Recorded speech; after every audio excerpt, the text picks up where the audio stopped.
Hey guys, welcome to another Home Lab series video today.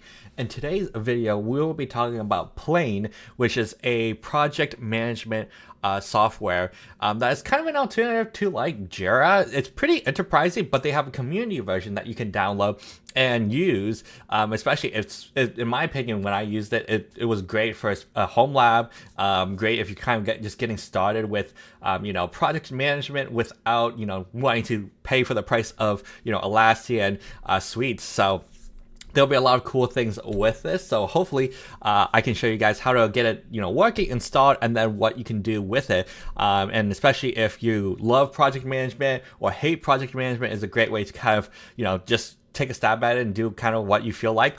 I will say, especially if you're working for a nonprofit, it's great, especially if you want to focus more on doing it like how a lot of kanban boards and things work. This is a great piece of software to set up and host to run without, obviously having to pay for like Atlassian Cloud or something like that. So we'll get started, show you how you can set it up, and then we will have some fun. So, all right. So first off, to set it up, we will need a virtual machine because it needs to run somewhere. And their install script is essentially just a bash script. You can run it, I think, on like Ubuntu or like Debian, and I think CentOS or like some RHEL distributions. I'm running it on Oracle Linux, but we can look at the documentation to clarify what it actually supports. But what we'll first need to do is set up a server. So the first thing that we'll do in my home lab is essentially create a DNS record for it so that I know, hey, what it can resolve to and what we can use as a entry point for a domain name. So we'll just name it plain in a and then 172.16.163. So we'll add that entry in here. So add plain. And then what we'll need to do next is add the entry for our host in our Ansible inventory file so that we can target it, because we will be using Ansible with AWX to essentially make the server through server automation, essentially. So Ansible automation. So what we'll do here is add plain in here as well. So we'll add plain, and that'll be pretty much it for our GitLab repositories that we'll need to update pre-hand before running any of our playbooks. So what we can do now is go to AWX, which will essentially run and do all playbooks. So what we have configured here is a workflow template over here that essentially is just a collection of templates to run sequentially. So like, for example, we have a create VM template that will run first to create my VM in Proxmox. Then we will patch it, install Docker and Docker Compose, which you will need both, because essentially the install script will pull down Docker containers and then create a Docker Compose file for you to run. Create certs without step CA, so we'll use that for the HTTPS, and then use Nginx to essentially use those certs so that it essentially populates correctly. So let's take jobs here real quick so we can see everything synced correctly earlier.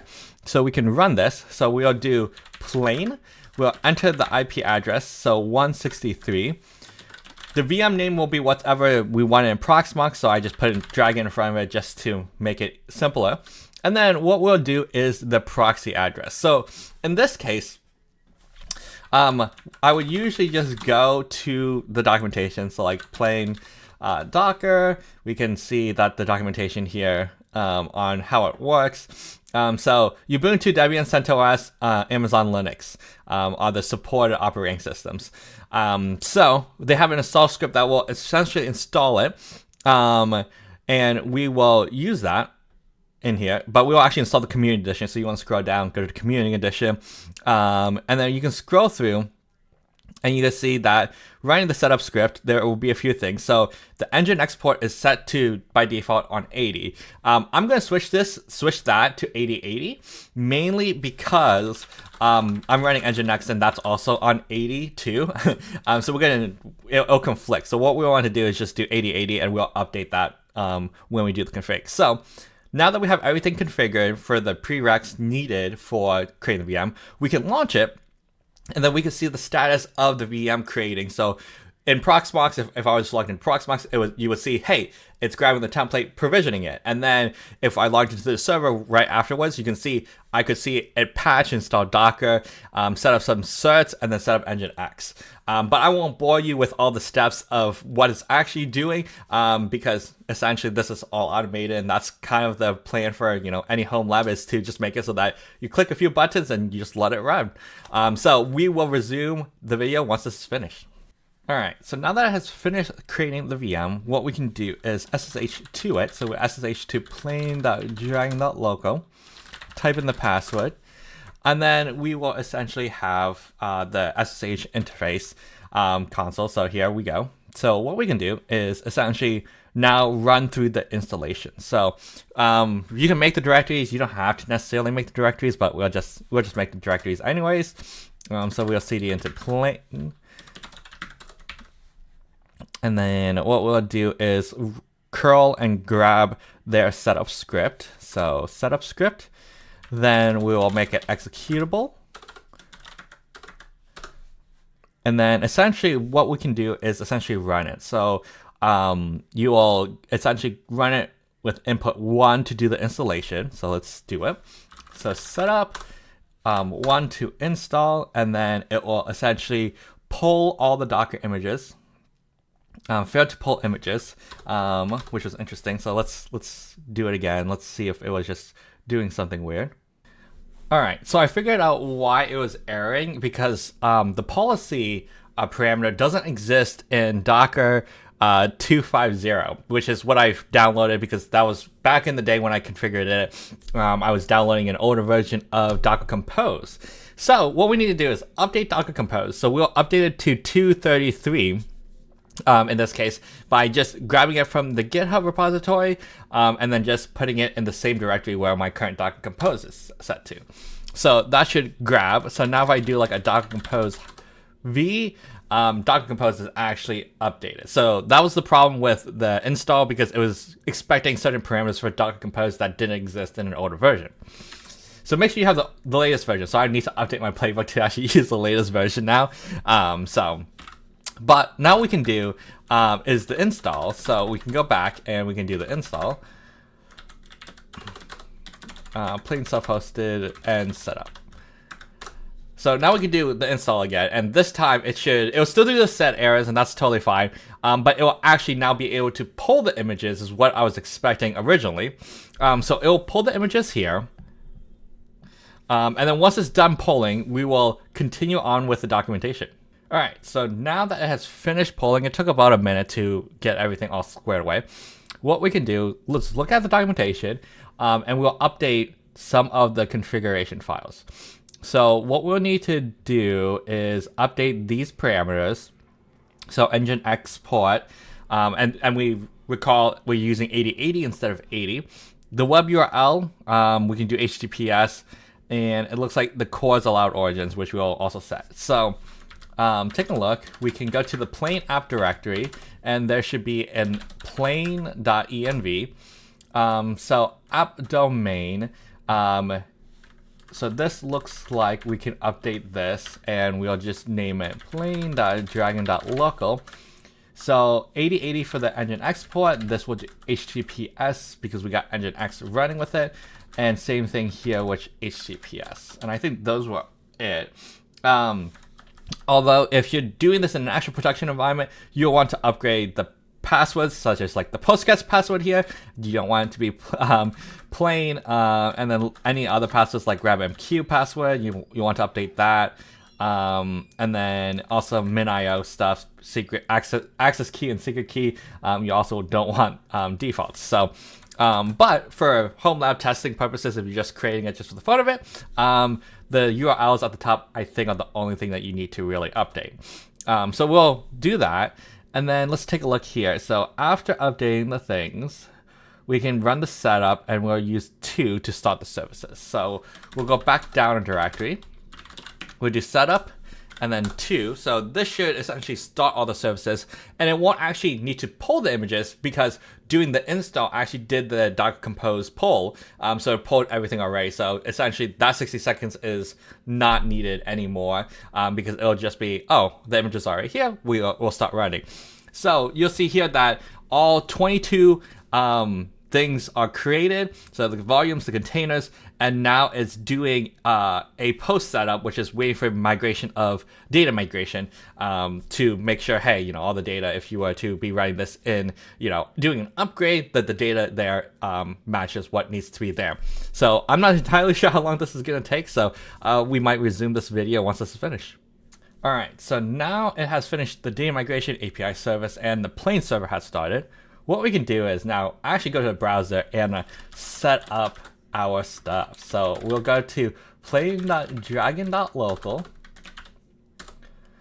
on HTTPS. So the HTTPS proxy passes to the HTTP on 8080, and we can get started with this. So this is actually the cool stuff. If you're pretty much past the service stuff and you're like, okay, I'm ready to use this, this is where it starts. So we'll create our plain instance. So we'll just do dragon at dragon.local. Obviously you can put in your actual stuff in here to make sense. My company's Dragon Company.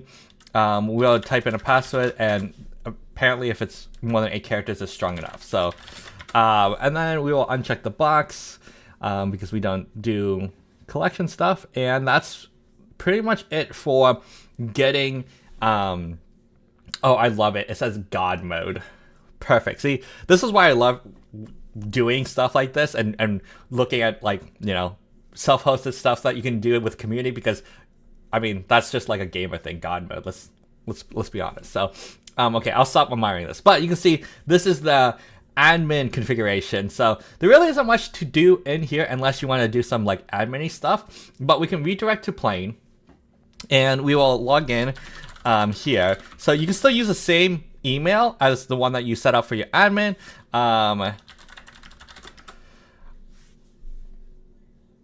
And then log in. So then you'll enter your information. So this is like, your kind of normal, like, I've done this for like GitLab and stuff like that. It'll ask, hey, well, what role are you in? Let's put individual contributor. We're in engineering. Continue.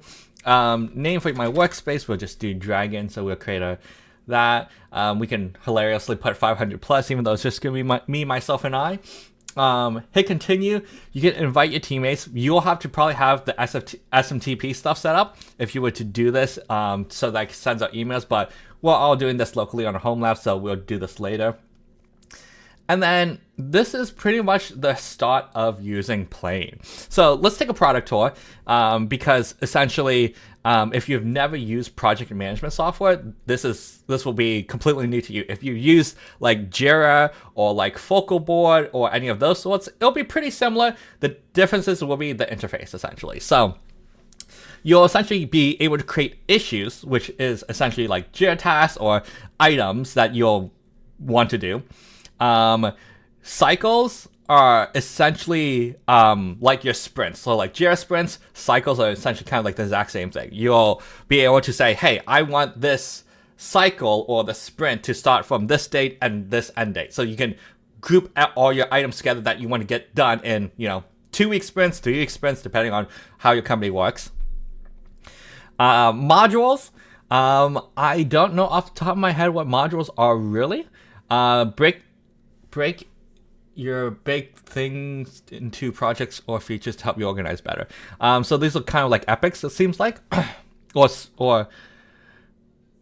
smaller things. I'm not entirely sure off the top of my head. I would have to take a look. Views are kind of like your dashboard. So like you got your Kanban board, things like that. That's where your views are really. Pages are essentially kind of like your Confluence doc, where you put notes, make things in and document. So I might actually even just switch to this compared to what I'm using right now. But I think I'm gonna start using this to plan out my like home lab videos and things like that, because currently I don't really have anything that I'm just really planning.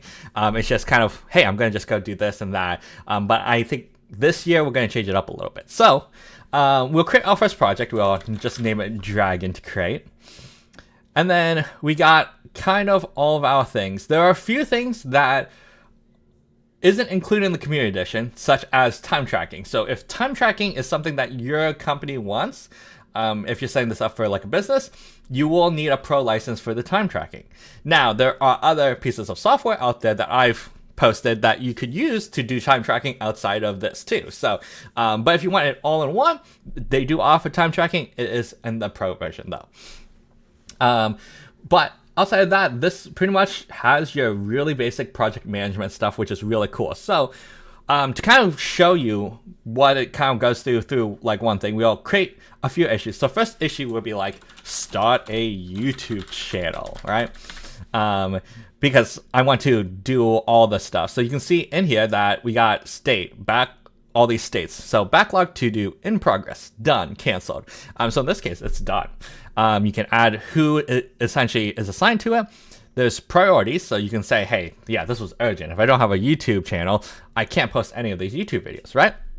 Then you got like start dates, end dates, modules, which we don't have any created, cycles, which we also don't have created, so we'll create a cycle, and the parent, which I assume that's actually more of an epic type situation if you want to use epics, and then labels. So we'll have to create a few of these things. So out of the box, you don't have any cycles, obviously, because you need to create them. So start your first cycle. So this would be like, in this case, like a sprint 1 type situation, right? So we can add sprint 1, and we can set up a few things in here. So let's make the start and end date, do like a 2-week sprint.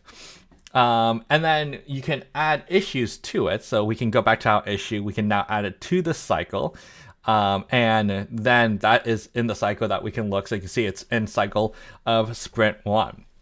So there are a few things missing though when you kind of look at this, because most cases you're like, oh, well, where are like my swag or estimated points?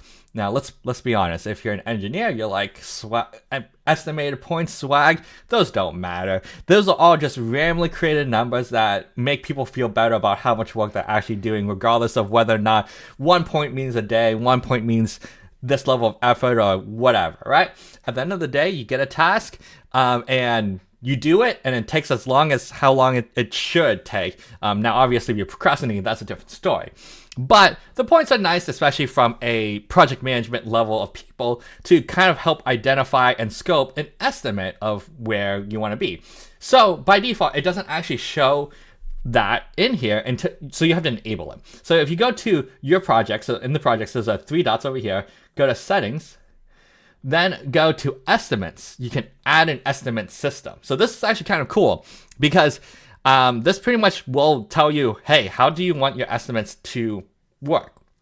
Sometimes the estimates are just Fibonacci sequence. Sometimes they're linear. Sometimes they're squares. Never been in this situation before, but that's an interesting one. So most cases I've seen is pretty much either Fibonacci or linear. So let's do like Fibonacci. So in this case, it'll give a numbering system, and this is a dropdown. This is not something you enter. Like, you can edit this, but when you select in your issue, this is a dropdown, which is pretty great because sometimes you're like, do I give it 0.5 points, 0.25 points, things like that, which really doesn't exist either in this point system. That's another whole story, and I should make a podcast about that because it's hilarious watching both sides. But we'll create the estimate here. And then what we'll do in here also is a few other things that you can configure. So labels, you can configure labels. So say, for example, we got like bug label, we got like a feature label, and any other labels you want. And then states. So you saw originally we had the backlog, unstarted, which is to do, started, in progress, done, and canceled. So you can actually add things so that you can do multiple steps if this isn't enough or you have multiple things. So like, say for example, you have a state that is like, oh, hey, like in review, like someone needs to review it, right? So you can change this, you can add it, and you can create. So now we have a in progress, in review, right? So you can add more states to this to make it, flow however you want. Now, here's the fun part, right? So the views. The views are how you want to be able to see your things. In most cases, you kind of have like some kind of like kanban related board, and honestly, in my opinion, those kind of look like the best because it's a lot simpler to just like drag and drop cards versus here's a list of all these things, and you're like, oh, whatever. So we'll add a view. We'll just call it dragon here, but you can obviously label it however you want. So we have filters. So there's a few things that you can do here. So let's click into dragon. So this is kind of your initial view. Up here is your layout. So I personally like the board layout so that you can see, hey, here's my board layout. And you can update view. So hit update view so that whenever you go to this view, it just goes to the board as opposed to the list layout. They also have a calendar, a table layout. So the table layout is nice if you're like really looking at every specific field, and a timeline layout of when things should be expected to start and end.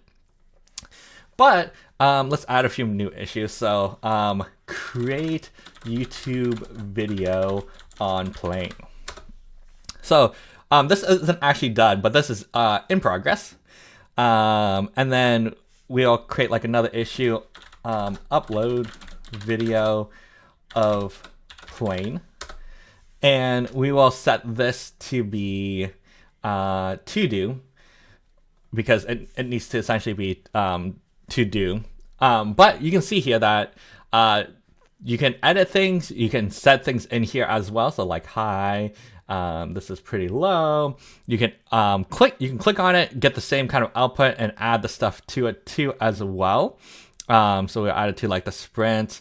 Now we have labels, so we can add a feature, and that's pretty cool. So, but the other thing to note is, if you don't have anything in like your in progress, it will essentially say, oh, we don't need that in this view, right? So in progress disappears, but you can click on this and put something back in progress too. So it tries to keep the view clean. So any columns that don't have anything in it won't show up, but you can create and add things and it will start showing up as well. But I always love the drag and drop feature in my opinion, because you can just drag, drop, and you got things going. So, but that's pretty much just, your general overview of how you can use Plane as a project management software in a community edition in your home lab or in like a nonprofit to kind of like, help guide things or project manage your own stuff.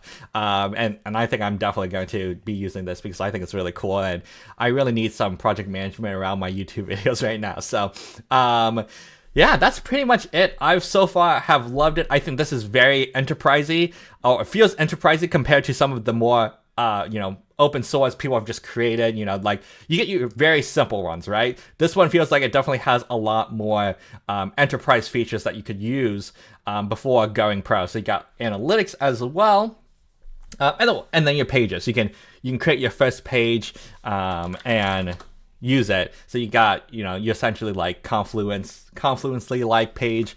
You can add headers, you can build it. This is my first page and so on and so forth. So there's a lot you can do in here. It's pretty cool. And you can see, your stuff. If you logged in as a different user, you might have different, assign rates and stuff, but you can see your own stats as well in the dashboard. So that's pretty much it for this video, but hopefully you guys enjoyed this because there's a lot of things going on with this project management software, and I'm sure I could talk more about this as I go play around with it more, but I wanted to at least give you guys a cool base to start off with, especially if you're looking to find some project management software for your home lab or for your family. There's always this really funny video that Atlassian put out about like Jira for kids, but it was like an April Fool's things, but it was hilarious, just so you know. So if you're looking for a funny video, look up Jira for kids. You'll probably find it. But you can definitely use this to project manage pretty much anything you want. So take a look at it. But this is pretty much it for the video. So if you guys did enjoy the video, please leave me a like, comment, or subscribe to my channel. So we will see you guys in the next video. Bye.